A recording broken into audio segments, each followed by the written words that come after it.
BJP ಪಕ್ಷ ಸೇರ್ಪಡೆಯಾಗಿರುವ ಮಾಜಿ ಮುಖ್ಯಮಂತ್ರಿಗಳು ಜಗದೀಶ್ ಶೆಟ್ಟರ್ ಅವರು ಈಗ ನಮ್ಮೊಂದಿಗಿದ್ದಾರೆ. ಪಕ್ಷಕ್ಕೆ ವಲಸೆ ಬಂದಿರುವ ಹಿನ್ನೆಲೆಯಲ್ಲಿ ಅವರು ಏನನ್ನು ಹೇಳ್ಕೊಳ್ತಾರೆ ಅನ್ನೋದನ್ನು ತಿಳ್ಕೊಳ್ಳೋಣ. ಸರ್ ನಮಸ್ತೆ. ಸರ್, 9 ತಿಂಗಳ ಕಾಂಗ್ರೆಸ್ ಜೊತೆಗಿನ ನಂಟನ್ನು ತಾವು ಕಡ್ಕೊಂಡಿದ್ರೆ ಯಾವ ಉದ್ದೇಶಕ್ಕೆ?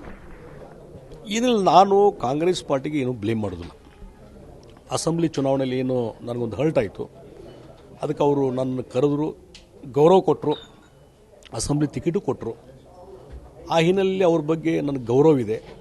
ನನಗೆ ತೊಂದರೆ ಆದಂಥ ಸಂದರ್ಭದಲ್ಲಿ ನನ್ನ ಕೈ ಹಿಡಿದಂತೂ ಬೆಳೆಸಿದಂಥ ವ್ಯಕ್ತಿಗಳು ಮತ್ತು ಮುಖ್ಯಮಂತ್ರಿ ಮತ್ತು ಉಪಮುಖ್ಯಮಂತ್ರಿಗಳು ನನ್ನ ಜೊತೆ ಒಳ್ಳೆಯ ರೀತಿ ಸೌಹಾರ್ದ ಸಂಬಂಧ ಇಟ್ಕೊಂಡಿದ್ದರು, ಒಳ್ಳೆಯ ರೀತಿ ಗೌರವದಿಂದ ನಡೆಸ್ಕೊಂಡ್ರು. ಅದಕ್ಕೆ ನಾನು ಕಾಂಗ್ರೆಸ್ ಪಾರ್ಟಿಗೆ ಏನೂ ಬ್ಲೇಮ್ ಮಾಡೋದಿಲ್ಲ. ಮತ್ತು ನಿನ್ನೂ ಸಹಿತ ದಿಲ್ಲಿಯ ಪ್ರೆಸ್ ಮೀಟ್ನಲ್ಲಿ ನಾನು ಅವ್ರಿಗೆ ಧನ್ಯವಾದಗಳು ಅರ್ಪಣೆ ಮಾಡಿದ್ದೇನೆ.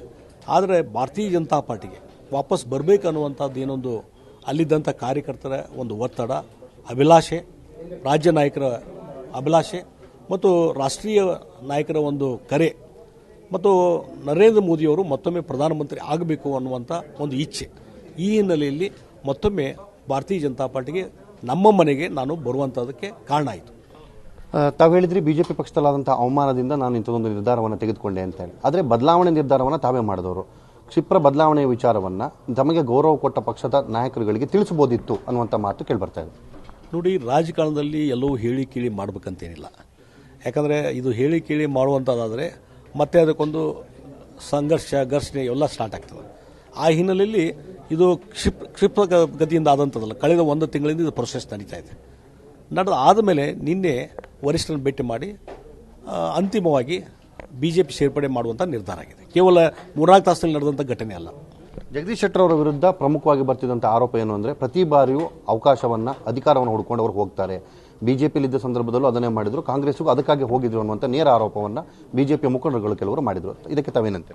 ನೋಡಿ, ನಾನು ಹೇಳ್ತೀನಿ, 30-40 ವರ್ಷದ ರಾಜಕಾರಣ ಇದೆ. 30-40 ವರ್ಷ ಒಂದೇ ಪಾರ್ಟಿಲಿ ಇದ್ದೆ ನಾನು. ಕಳೆದ ಅಸೆಂಬ್ಲಿ ಚುನಾವಣೆಯಲ್ಲಿ ಆದಂಥ ಘಟನೆ, ಕಹಿ ಘಟನೆ, ಅದಾದಮೇಲೆ ಕಾಂಗ್ರೆಸ್ ಪಾರ್ಟಿ ಹೋಗಿತ್ತು. ಅಧಿಕಾರಿಕಾಗಿ ಎಂದೂ ಬೆನ್ನು ಹತ್ತಿಲ್ಲ ನಾನು. ಹಿಂದೆ ಲೀಡರ್ ಆಫ್ ಅಪೋಸಿಷನ್ 2 ಸಲ ಆಗಿದ್ದೇನೆ, ಮುಖ್ಯಮಂತ್ರಿ ಆಗಿದ್ದೇನೆ, ಸಚಿವನಾಗಿದ್ದೇನೆ. ಯಾವಾಗಲೂ ನಾನು ಯಾರ್ದೋ ಕೈಕಾಲು ಹಿಡಿದು ನಾನು ಯಾವುದೇ ಅಧಿಕಾರ ತಗೊಂಡಿಲ್ಲ. ನಾನು ಮೆರಿಟ್ ಮೇಲೆ, ಸೀನಿಯಾರಿಟಿ ಮೇಲೆ, ಪಕ್ಷದ ಒಂದು ಸಂಘಟನೆಯಲ್ಲಿ ನನ್ನ ಕಾಂಟ್ರಿಬ್ಯೂಷನ್ ಮೇಲೆ ಪಕ್ಷ ನನಗೆ ಸ್ಥಾನಮಾನ ಕೊಟ್ಟಿದೆ. ತಾವು ಹಿಂದೆ ರಾಹುಲ್ ಗಾಂಧಿ ಅವರ ಜೊತೆಯಲ್ಲೂ ಕೂಡ ಚುನಾವಣಾ ಪ್ರಚಾರದಲ್ಲಿ ಭಾಗವಹಿಸಿದ್ರಿ. ಅವತ್ತು ರಾಹುಲ್ ಅವರಿಗೆ ಕೈ ಜೋಡಿಸಿದ್ರಿ. ಈಗ ಮೋದಿಯವರ ಬೆನ್ನಿಗೆ ನಿಲ್ತಾ ಇದ್ದೀರಾ. ತಮ್ಮ ಉದ್ದೇಶ? ಲಾಸ್ಟ್ ಟೈಮ್ ರಾಹುಲ್ ಗಾಂಧಿಯವರು ಪ್ರವಾಸಕ್ಕೆ ಬಂದಾಗ, ಪ್ರಚಾರಕ್ಕೆ ಬಂದಾಗ, ಅದು ಅಸೆಂಬ್ಲಿ ಚುನಾವಣೆ, ಅವು ಮೋದಿಯವರು ಪ್ರೈಮ್ ಮಿನಿಸ್ಟರ್ ಮಾಡುವುದು ಇರಲಿಲ್ಲ. ಈಗ ನಡೀತಾ ಇರೋ ಚುನಾವಣೆ ಪಾರ್ಲಿಮೆಂಟ್ ಚುನಾವಣೆ. ಈ ಚುನಾವಣೆ ಮೋದಿಯವ್ರನ್ನ ಪ್ರೈಮ್ ಮಿನಿಸ್ಟರ್ ಮಾಡುವಂಥ ಚುನಾವಣೆ. ಆ ಹಿನ್ನೆಲೆಯಲ್ಲಿ ಅವತ್ತಿಂದಕ್ಕೆ ಇದಕ್ಕೆ ನಾವು ಕಂಪೇರ್ ಮಾಡುವಂಥದ್ದು ಅವಶ್ಯಕತೆ ಇಲ್ಲ. ತಾವು ಪಕ್ಷ ಬಿಡುವಂಥ ಸಂದರ್ಭದಲ್ಲಿ ಸಂತೋಷ್ ಅವರು ಹಾಗೆ ಪ್ರಹ್ಲಾದ್ ಜೋಶಿ ಅವರ ವಿರುದ್ಧ ಪರೋಕ್ಷವಾಗಿ ವಾಗ್ದಾಳಿಯನ್ನು ಮಾಡಿದ್ರಿ. ನನಗೆ ಪಕ್ಷದಲ್ಲಿ ಅಂಥ ಸನ್ನಿವೇಶ ನಿರ್ಮಾಣ ಮಾಡೋದಕ್ಕೆ ಇವರುಗಳು ಕಾರಣ ಅನ್ನುವಂಥ ಮಾತನ್ನು ಹೇಳಿದ್ರಿ. ಈಗ ಮರಳಿ ಬಂದಿದ್ದೀರಾ, ಈ ಸನ್ನಿವೇಶಗಳೆಲ್ಲವೂ ಬದಲಾಗಿದೆಯಾ? ನೋಡ್ರಿ, ಅವತ್ತಿಂದು ಘಟನೆ ಅದಾದಮೇಲೆ ಬಿಜೆಪಿಯಲ್ಲಿ ಸಾಕಷ್ಟು ಬದಲಾವಣೆ ಆಗಿದೆ. ಹೀಗಾಗಿ ಅವತ್ತಿನ ಸರ್ಕಮ್ಸ್ಟೆನ್ಸಲ್ಲಿ, ಅವತ್ತಿನ ಪರಿಸ್ಥಿತಿಯಲ್ಲಿ ಅದು ಬ್ಲೇಮ್ ಮಾಡಿದ್ದು ಕರೆ. ಅವತ್ತಿನ ಪರಿಸ್ಥಿತಿಯಲ್ಲಿ ಹಾಗೇ ಇತ್ತು. ಅದು ಅವತ್ತಿನ ನಡವಳಿಕೆ ಏನಾಯಿತು ಮತ್ತು ಇವತ್ತು ಬದಲಾದಂಥ ಪರಿಸ್ಥಿತಿಯಲ್ಲಿ ಏನು ನಡೀತಾ ಇದೆ ಎಲ್ಲರಿಗೂ ಗೊತ್ತಿರುವಂಥ ವಿಚಾರ. ಲೋಕಸಭಾ ಚುನಾವಣಾ ಕಣದಲ್ಲಿ ಜಗದೀಶ್ ಶೆಟ್ಟರ್ ಅವರನ್ನು ನಾವು ಕಾಣಬಹುದಾ?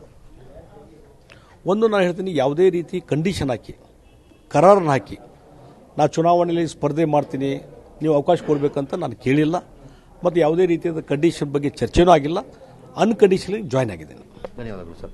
ಇದಿಷ್ಟು ಜಗದೀಶ್ ಶೆಟ್ಟರ್ ಅವರ ಮಾತು. ಅನ್ಕಂಡೀಷನಲ್ಲಿ ನಾನು ಬಿಜೆಪಿ ಪಕ್ಷವನ್ನು ಜಾಯ್ನ್ ಆಗಿದ್ದೇನೆ, ನನ್ನ ಮನೆಯಲ್ಲಿ ನಾನು ಮುಂದುವರಿತಾ ಇದ್ದೇನೆ, ಕಾಂಗ್ರೆಸ್ ಪಕ್ಷದ ವಿರುದ್ಧವೂ ನನಗೆ ಯಾವುದೇ ಆಕ್ಷೇಪಗಳಿಲ್ಲ ಅನ್ನುವಂಥ ಮಾತನ್ನು ಹೇಳಿದ್ದಾರೆ. ಕ್ಯಾಮ್ರಾ ಪರ್ಸನ್ ಚಂದ್ರ ಜೊತೆ ರಾಕೇಶ್, TV5 ಬೆಂಗಳೂರು.